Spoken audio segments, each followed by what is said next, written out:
We'll begin, yeah?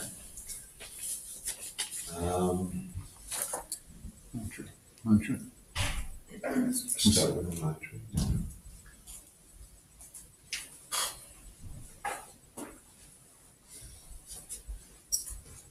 So we'll begin the class with a traditional mantra.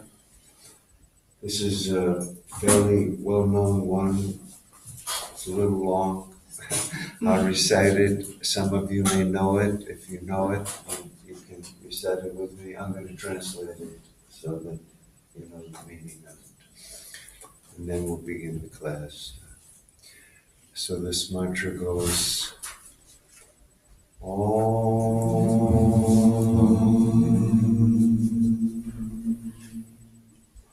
Brahmanandam Paramasukhatam Kevalam Jnanamurtim Dundvatitam Gaganasadrisham Tattvamasya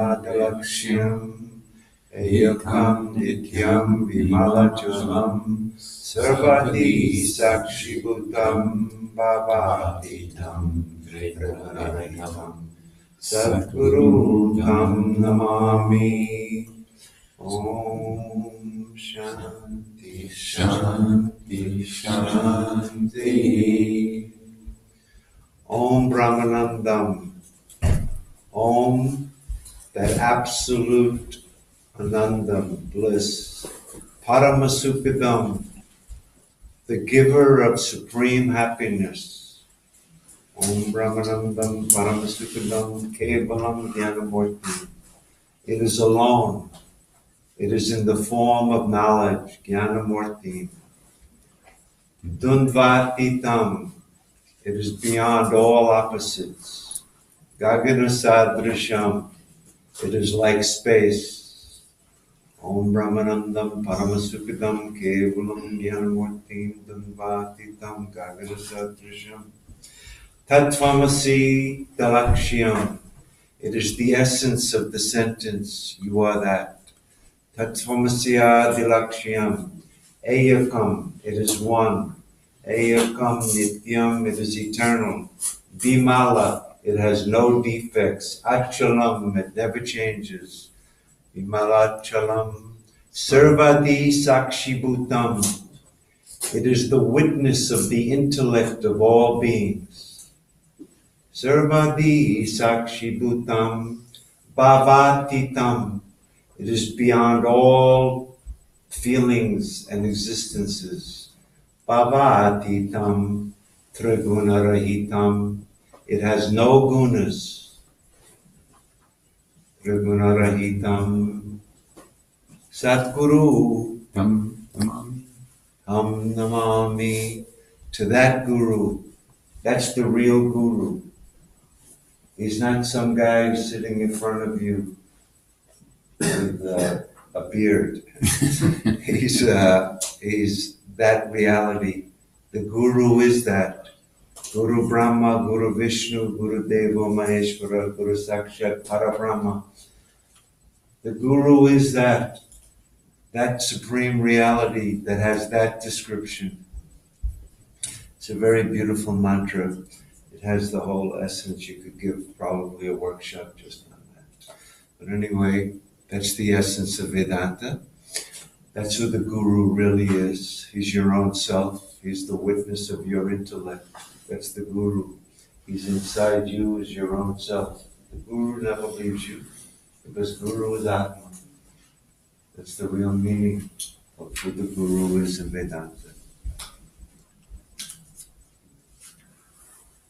Okay. Let me just say a few more things. Yesterday I was talking about the witness. How that in each one of us there's a witnessing consciousness that's aware of all of our thoughts, all of our experiences, all of our states. And that witness in you never changes, is not in time or space. It's pure consciousness. And the nature of that witness is infinite bliss. That's your nature. You can't lose it. It's not something you have to do something to become or get. So in each one of us, that witnessing consciousness is that tat, that absolute reality, that Brahmananda, that absolute bliss. But there's something more to understand about this. The witness in me is that, and the witness in you and you and you is that. But the question is, how many witnesses are there? I have my witness. I'm witnessing my thoughts. Anybody witnessing my thoughts? No. You're witnessing your thoughts. So you got your witness. I got my witness. We all have a witness. So how many witnesses are there? How many people in the room? 20? 20 witnesses? Seems like it. Because I don't witness your dream. You don't witness my dream. So what is this? I thought this was Ekam Advityam. This witness was one without a second.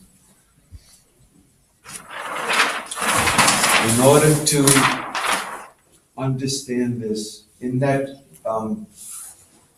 mantra that I recited, one of the descriptions was Gagana Sadrisham.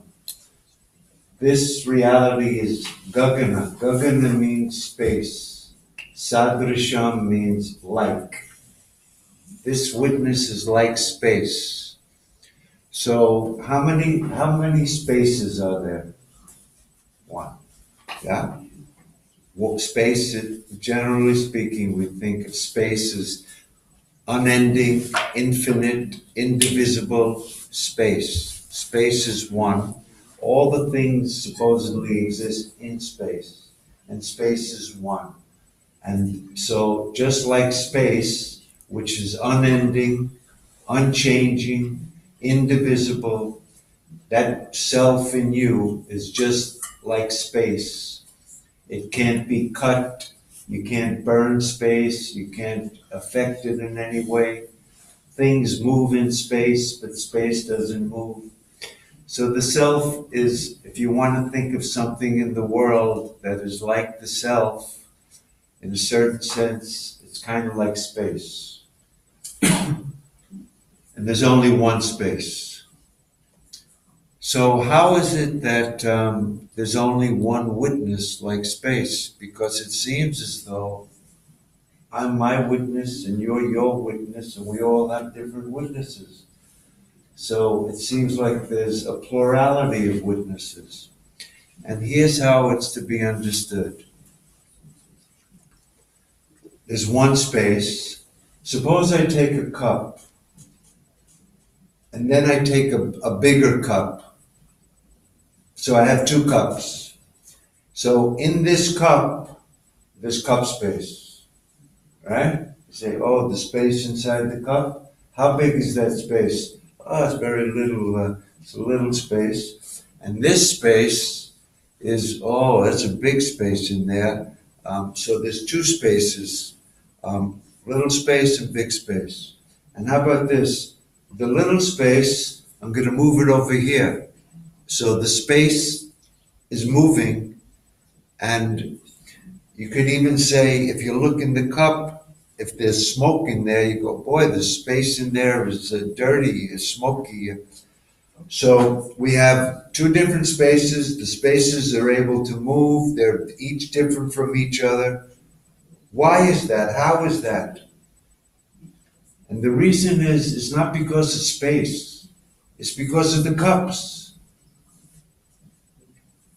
If I were to, the space in the little cup, if I take the cup away, what happens to the space in the cup?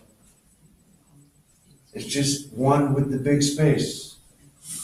The big pot, also, take it away. It's in the wall of the cup, from the inside to the outside. Is there space? Does the walls of the cup cut the space?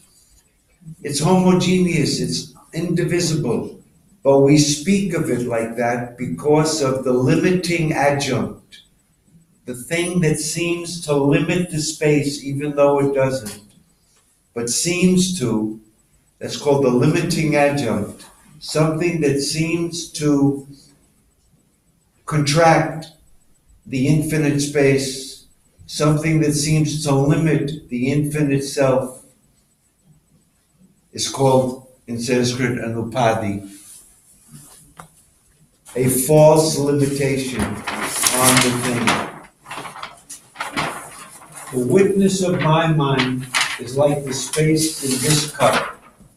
The witness of your mind is like the space in your cup. We're all like cups. But the space, that witnessing consciousness, is the same in everyone. It's not different. The Gita says, Ekatma sarva bhuteshu. There is ekatma, one self in all beings. The self in me and the self in you and the self in everyone. Not only all beings, not only all human beings, but everything, every being is pervaded by that non-dual reality.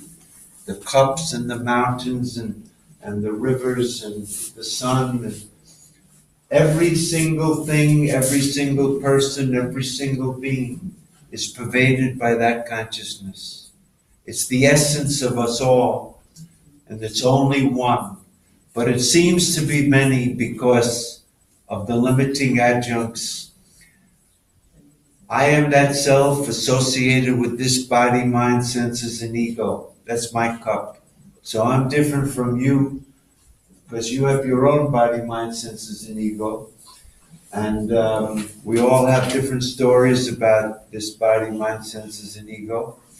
But that witnessing consciousness, if you examine your own experience, you'll see that not only is it one and unchanging, but it pervades the whole universe. Yesterday, when I was talking about our experience of dream, when the dream is appearing to us, that whole universe of the dream, my consciousness is pervading the whole dream. It's the warp and woof of the whole dream. If my consciousness goes, what happens to the dream? Could it last for 1 second? My consciousness has to be there to give the dream reality. It's the truth of the dream. It permeates the dream. It's entered into the dream as the very warp and woof of it.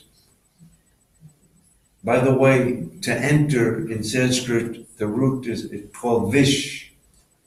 That which enters is vish. Has anyone ever heard of Vishnu? Vishnu is that all-pervading consciousness, your consciousness. You are Vishnu because you are that thing that pervades everything. That is Vishnu. That's the meaning of Vishnu. He's not some guy with 8 arms. Vishnu is that all-pervading consciousness.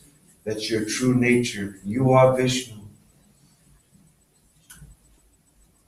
Like space. One. Indivisible. There's only one witness. My witness and your witness are not different. My mind is different than your mind. My life is different than your life. But the witnessing consciousness in me is not different than in you. That's exactly the same. One witnessing self in all beings.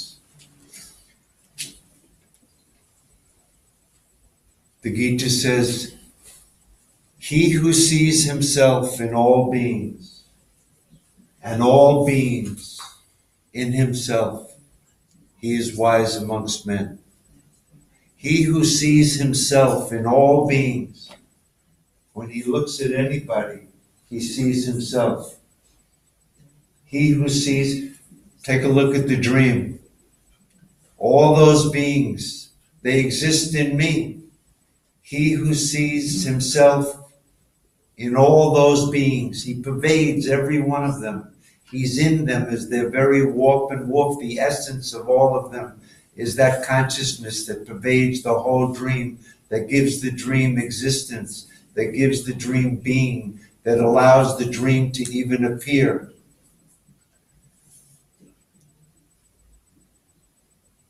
He is in all beings, and all those beings exist in me. They appear in me. They have no existence apart from me. The hard part is to see the waking state like that. That this whole waking state, all of you, it's myself, to see myself in all of you, and to see all of you appearing in myself, in that Chaitanya consciousness. All things appear, they abide, and they disappear. That from which all these have come, that in which all this abides, that in which all things dissolve. What is that? That's me. Nothing can appear without me. In deep sleep, there was just me. When this duality appeared, who did it appear to? Me. Where does it abide? It abides in me. If it disappears like in deep sleep, where will it disappear to? It disappears in me. I am the unchanging reality in which all phenomena appear, abide, and disappear. There's only one witness. We shouldn't think that myself, my witness, is different from you. That's a unique teaching of Vedanta. Ekatma sarva bhuteshu, oneself in all beings. That one witness is in everybody, and it's the same, indivisible like space.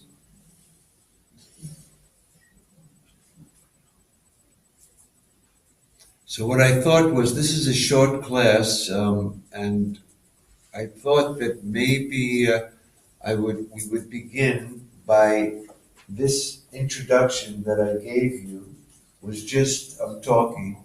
Let's see if we can base it that it's not this guy from New York talking, but that the Bhagavad Gita is saying exactly what I'm saying. So we'll just take a look to begin with this 13th chapter. If you have it, you can read along. If you don't, it's not really that important. I'll be reading it for you.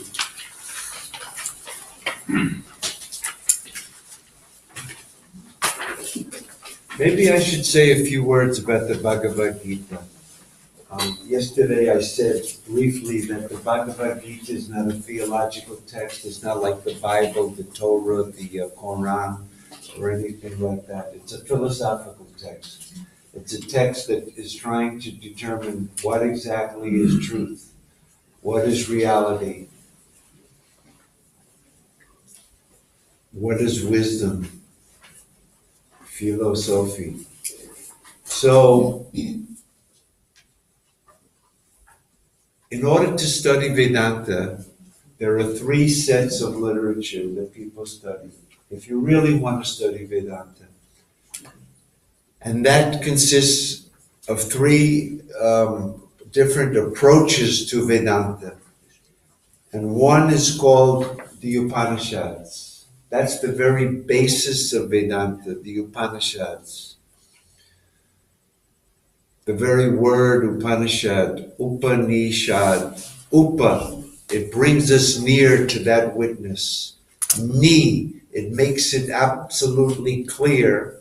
And Shad, it destroys our ignorance about that witness. That's what an Upanishad is. Upanishad, it brings us near. As we read the Upanishad, it introverts our minds, and then it points out this witnessing consciousness that's the true self of everyone, the only reality. That's the Upanishads. I'll say another thing about the Upanishads that maybe people are not familiar with. They're the oldest philosophical texts in the world.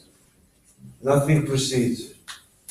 There is no more ancient teaching in India or anywhere else that we know of There's literature before the Upanishads, no doubt, and cultures other than the Vedic culture. But philosophical literature, this Upanishad is before Buddhism. 500 BC was the Buddha. Before Mahavira, Jainism. 500 BC, Mahavira. The oldest Upanishads, the Brihadaranyaka and the Chandogya Upanishads, are dated by almost all scholars at 700 to 800 BC, which means 200 years before the Buddha was walking around in India, there were people who were teaching what I'm talking to you about today, not Buddhism. The most ancient teaching is Vedanta, the Upanishadic teaching. This teaching that says Tattvamasi. The Buddha never said Tattvamasi. So it's the most ancient teaching in India. It's the literature that you have to study if you really want to say, I study Vedanta. It's called Shruti. The Upanishads are called Shruti because it's what's heard. The word Shruti in Sanskrit means Shrunu, to hear. Shruti. What it means is that these Upanishads really consisted of a teacher who knew this truth about the self. That's called the guru. And a student who didn't know about this thing, who's ignorant of that thing, and he sits at the feet of a guru, and the guru teaches him. And that teaching is called Upanishad. That's what it means. The student just listens. And if the student is ripe enough, pure enough, introvert enough, the very moment he hears this teaching, and the teacher looks at him and says, you are that. Samakalameva, at that very moment, with nothing to do, no activity to perform, merely by understanding those three words, you are that. The student gets up and walks off. Teaching over. Nothing more to be said. That's called the Upanishad. Now there's one problem with this. We've all heard that sentence, most of us. You are that. It doesn't do anything. We go about our business, I'm that, okay, and where is lunch? And I gotta fix my vehicle. I am that. So it doesn't do anything. Why is that? It has to be because we're not qualified to understand that teaching. Even what I just said was not really right. The teaching doesn't say, you have to know that you're that. Does it? People think, oh, that means I have to know that I'm that. But think about it. It says you are that. Not that you have to know that you're that. In fact, you can't know that you're that. That doesn't know that it's that. The self doesn't know itself. There's nothing other than the self that could ever know itself. So nobody ever knew the self. You are that. You're not the knower of that. You'll never be the knower of that. Why? Because you are that. If you were a knower, you'd be different from that.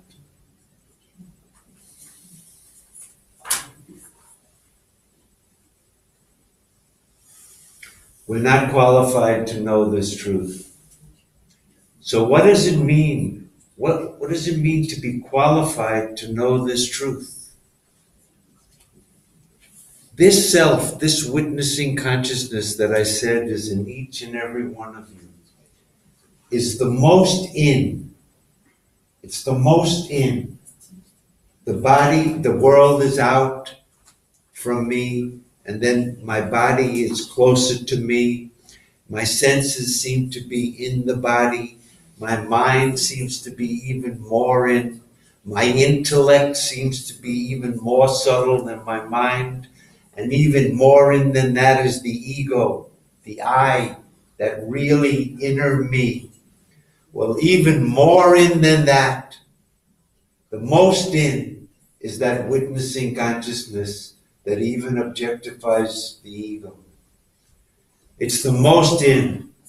It's the most pure. Pure means what? There's no defilements in it. It has no defects. It has no wrong things in it. It's perfectly pure. Shuddha. Anta. It's most in, it's most pure, and it's the most subtle.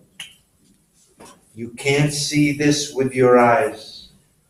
You can't feel this with your hands. You can't taste it. You can't hear it. The senses can't objectify it. It's too subtle for the senses. Nobody can see the self as an object. It's the most subtle. It's the most in, it's the most pure, that witnessing consciousness in you. In order to be able to realize this truth, the mind has to become introvert. The self is in, the mind has to go in. The mind has to become pure. What do I mean by pure?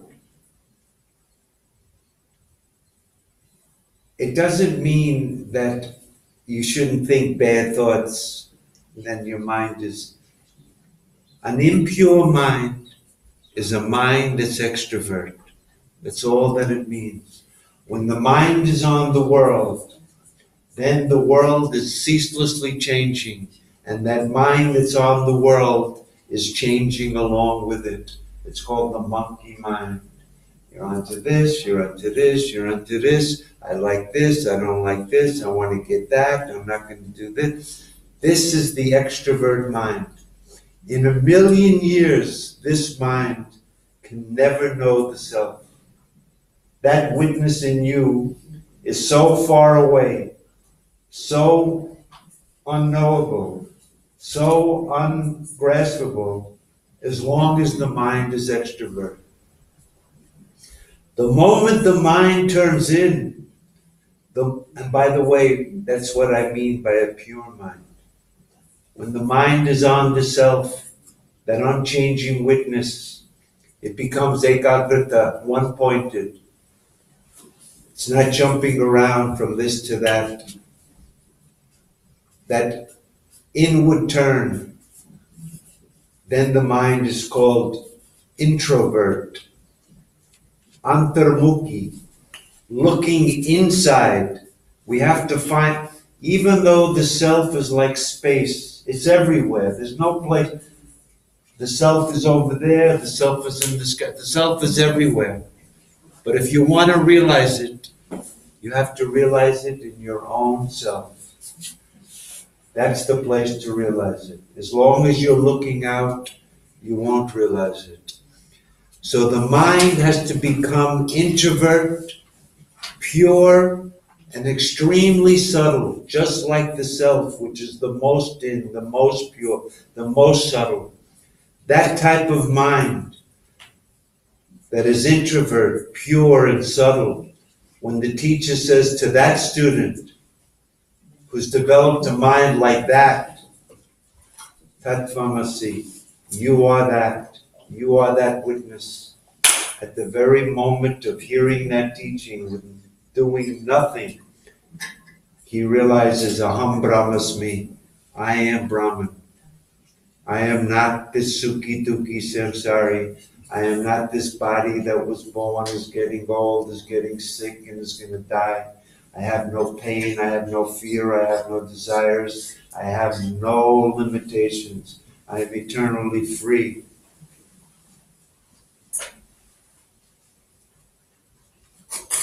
That type of mind, that introvert mind, that turning of the mind away from the world and towards the self, is the spiritual journey. That's the journey we have to take. It's not a journey to the Himalayas. You don't have to go. You don't have to go to any holy place. There's no holier place than inside you. If you go to a cave in the Himalayas, you'll be there with the same mind, believe me. I've tried it. It doesn't do much.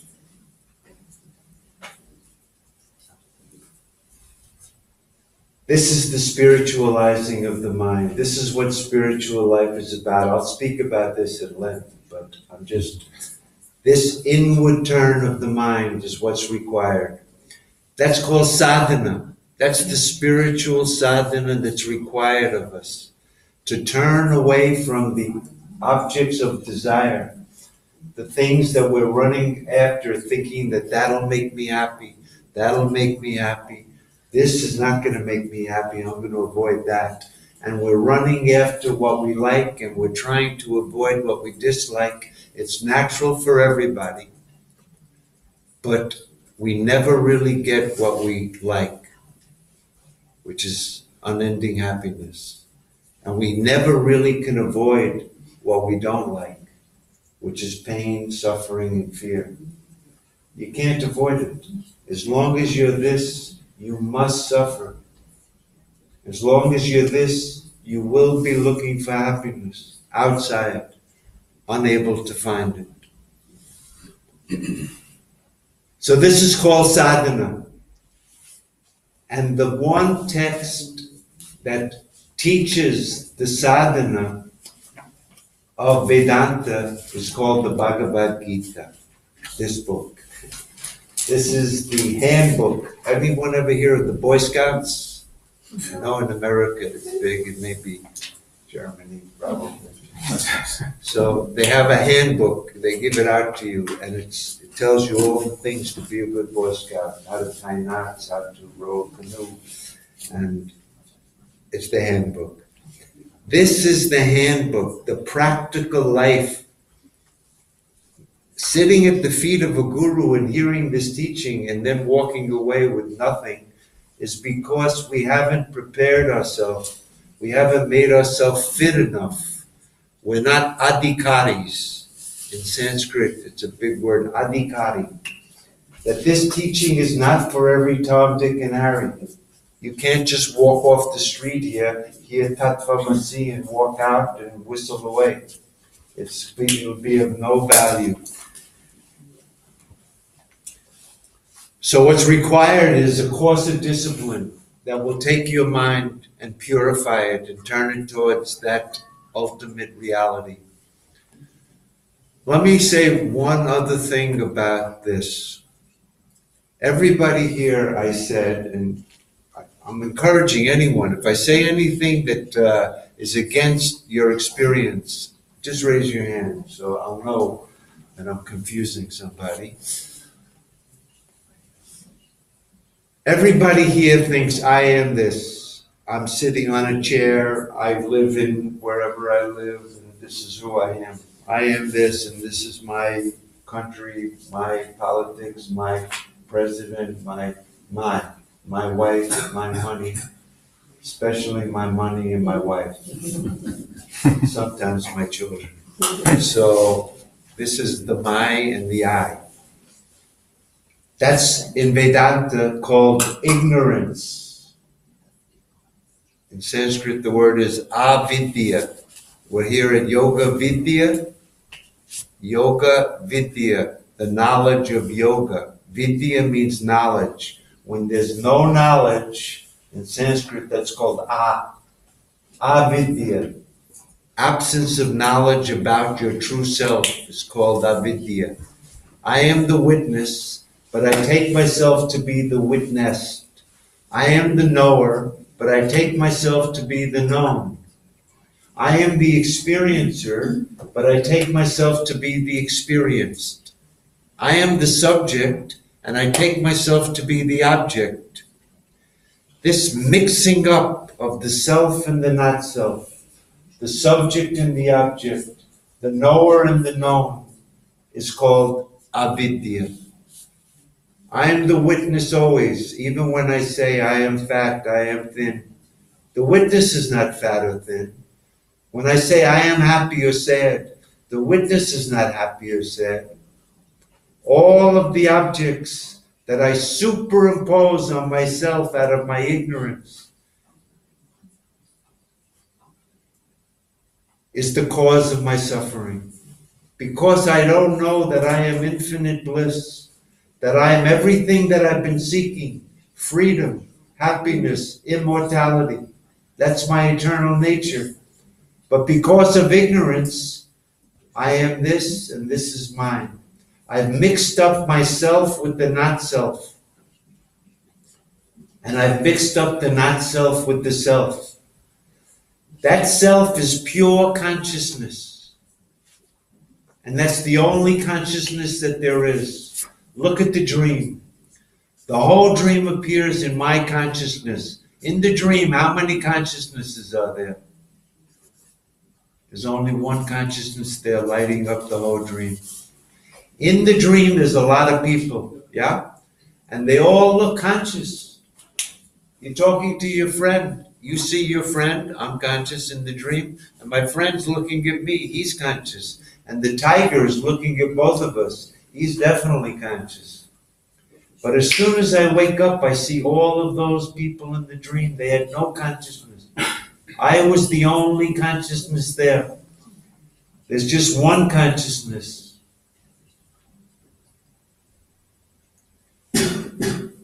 I've taken that consciousness and I've superimposed it on this body. And I'm sure that this body is conscious. It's a conscious body. Even though it's just chemicals. It takes, you don't have to be a scientist. If I cut off this finger and I throw it over there, this is me. Don't touch me. If anyone touches this finger, they're going to be touching me. And I don't want anyone touching me. Please. I don't know who you are. Don't touch me. If I cut off this finger and I throw it over there, that's not me. You can touch that. When it's here, it's me. When it's there, it's not me. It's the same finger. But I'm so identified, the identification with this body is so thick that to say I am not this body is almost meaningless. The body is me because it's conscious and I'm conscious, so the body is conscious. Not only that, how about my senses? Are my eyes conscious? I can see you. I can hear you. The senses are conscious. They seem conscious. And certainly my mind is conscious. It's the conscious mind. My thoughts are conscious. I am happy. That's a thought. Is it conscious? I am sad. I'm going downstairs. Whatever thought. Are those thoughts conscious? We think they are. The conscious mind. Or are they objects to the witness? And really I've just superimposed on something that has no consciousness the fact that, and how about the ego? This ahamkara, this I have a mind. I am the conscious being. I see, I hear, I feel, I know. This ahamkara, the ego, must be conscious. Or is it just an object in consciousness? And we've superimposed myself, that consciousness, onto the ego. I've mixed up myself, which is pure consciousness, and I've superimposed it on the not-self, the ego, the body, the mind, the senses. And in the reverse order, all of the qualities of the body I've superimposed on the self. There's a mutual superimposition of the subject and the object. The qualities of the self are superimposed on the not-self, and the qualities of the not-self are superimposed on the self. This is called anyonya adhyasa, a mutual superimposition of two separate things. It's kind of like a rope and a snake. If in a dark alley, somebody said, don't go down that alleyway, we heard there are snakes there, and you're walking down, and it turns out there's a rope there, but it's dark, and you go, oh, it's a snake. Okay, so now we have a snake, but it's really a rope, but you mistook it as a snake. So you say the snake exists. Where does that existence come from? What's really existing there? It's the rope. You've taken the existence of the rope and you superimposed it on an illusion called the snake. And the qualities of the snake, of being poisonous and being scary, that has all been superimposed on the rope. There's a mutual superimposition of the two things.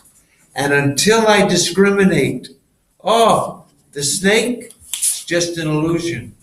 Ah, the rope is the reality. Ah, this body, mind, senses, and universe is just an illusion. And the only reality is the self. Until I've understood that truth, we are all in our ignorance mixing up myself with this body, mind, and senses. I, the witness, am this, the witnessed. Once I do this, once I make this mistake, once I'm under the influence of this misconception, it's just a misconception. It's not really, when you mistake a rope for a snake, the rope doesn't become a snake. The rope is always a rope, whether you think it's a snake or not. But until you know it's a rope, that snake is going to scare the hell out of you. And until you know that you're not this body, you're going to be afraid about your death. You're going to be feeling that you have all sorts of defects. Every one of us is filled with defects. Jealousy, fear, anger, desire. We're filled with it. These are called defects. It's human. Nobody's blaming anybody. It's absolutely natural for everybody to feel like this. But this is the misconception that if you examine your own experience, you'll see, I did mix up the subject and the object. This is not something that some guy told me. This is my experience. You have to make it yours. It has to be clear to you. Kind of like when you look on the palm of your hand and you see a berry, how clear that is, that berry. That's how clear it is to you that you've made a mistake. I've taken myself to be the not self. I've taken the witness to be the witnessed. I've taken the knower to be the known. I've taken the subject to be the object.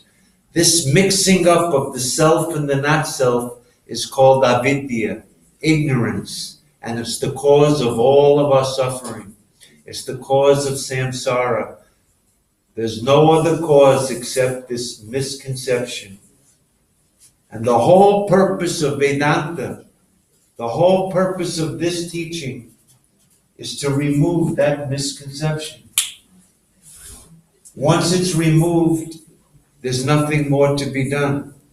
You realize, I am the Devi. I am Sita Devi. I am that divine being.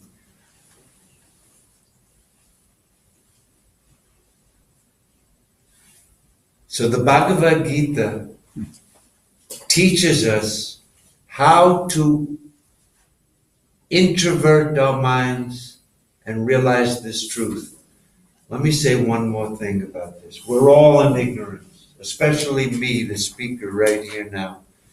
If I wasn't in ignorance, I wouldn't be sitting here talking to you people. I can assure you that. I'm as ignorant as everyone else here.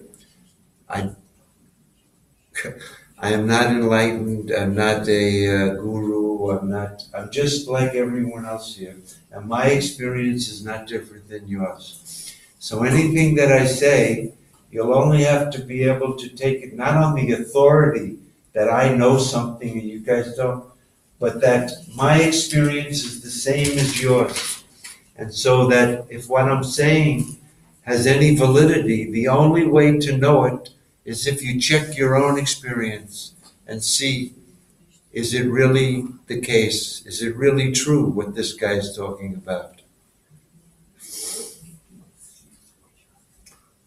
You say one more thing. You remember that I was talking about the cups?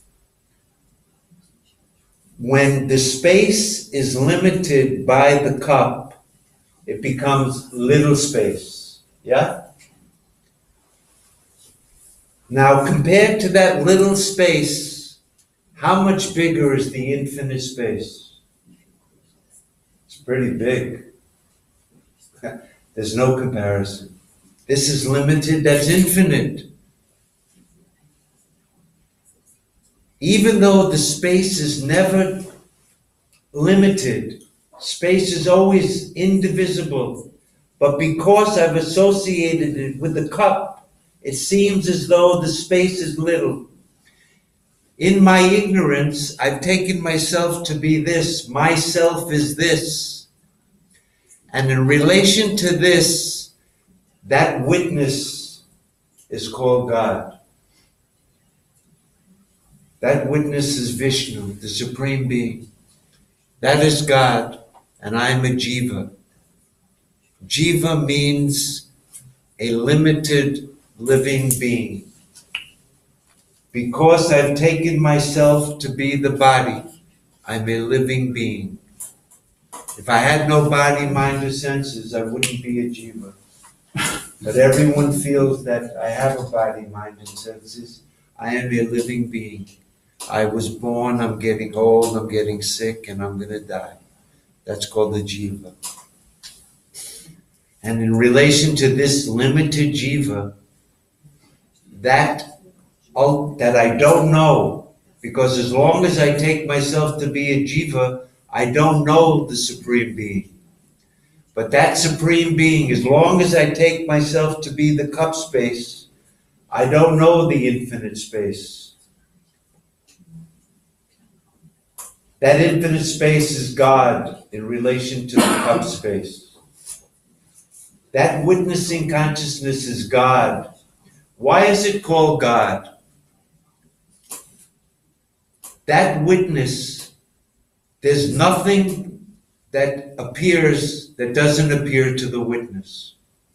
Everything that's known is known by the witness. That means the witness is all-knowing, omniscient. He knows everything. He's the witness of everyone's minds. So whatever any mind knows, he's the knower of that. He's the knower of everything. He's called Sarvagnya, the all-knower. That witness is Vishnu. He pervades everything. It's called omnipresent.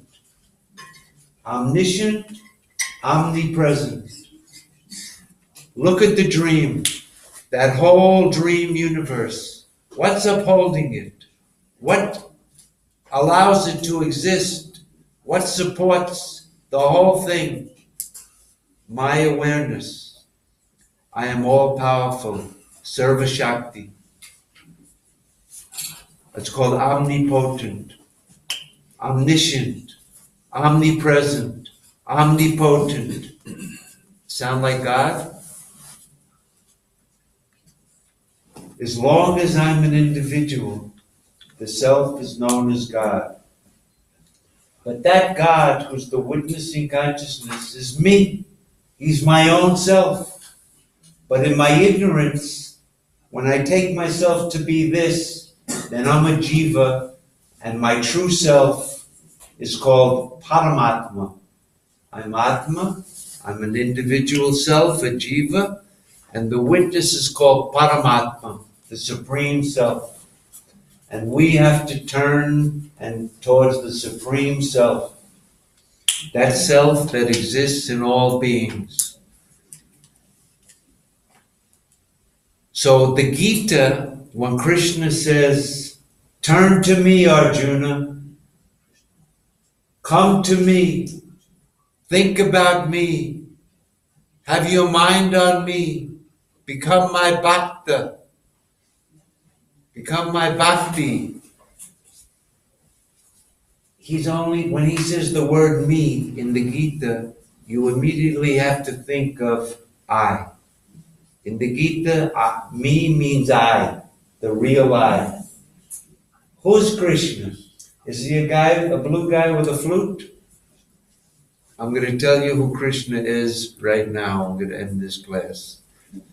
I'm going to recite the two first verses of the 13th chapter. Very beautiful. It's Idam shariram kaunteya kshetramiti abhidiyate etat yoveti tam prahu kshetranya tadvidaha. That's the first shloka. The next shloka says, kshetranya chapi mam vidhi sarva kshetreshu bharata kshetra kshetranyor jnanam etat jnanam matam mama. In English, hey Arjuna, this body is like a field, kshetra,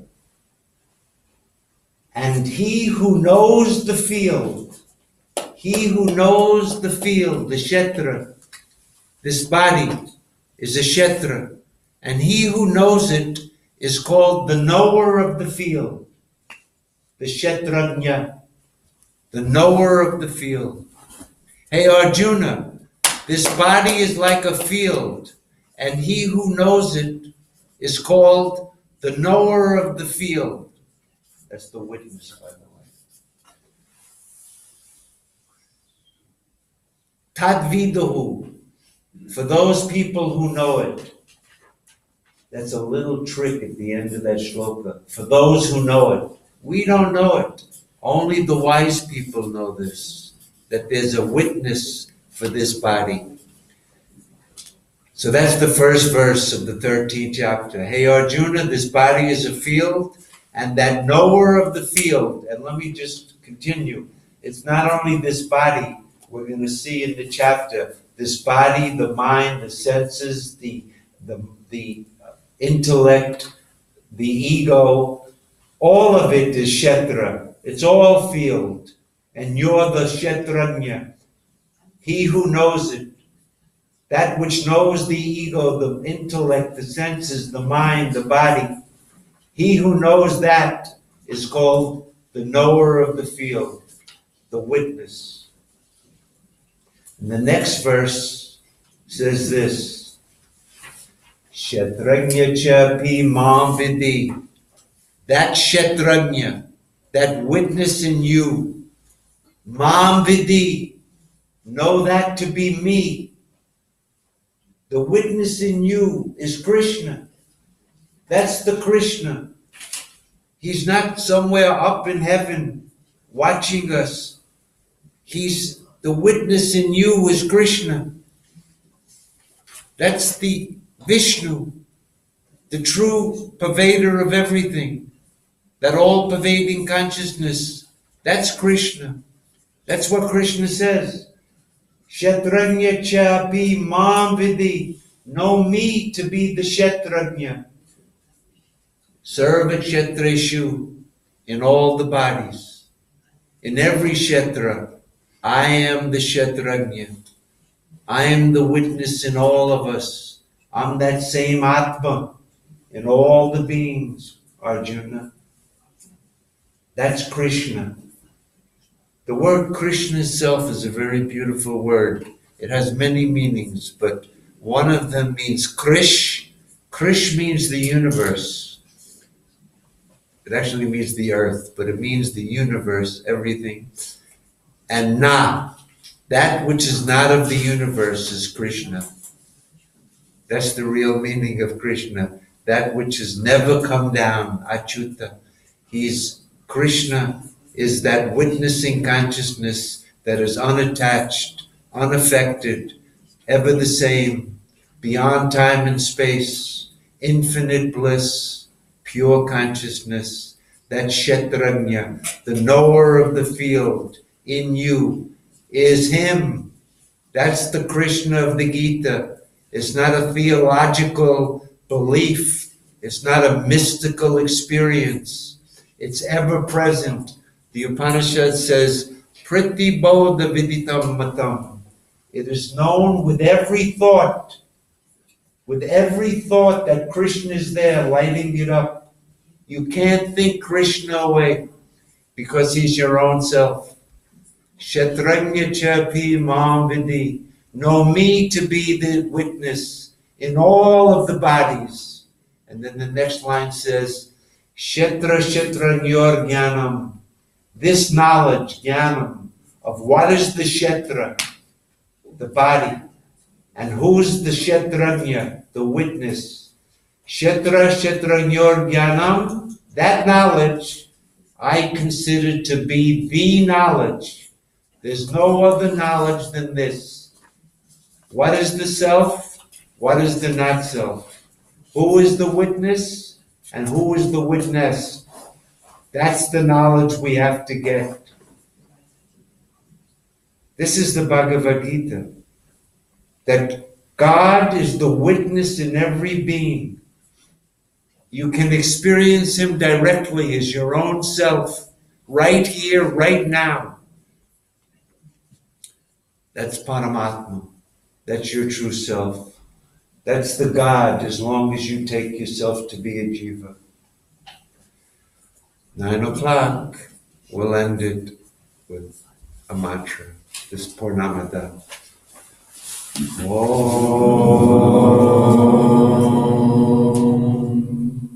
Purnamada Purnamidam Purnat Purnamudachyate Purnasya Purnamadaya Purnameva Vasishyate. Om Shanti Shanti Shanti.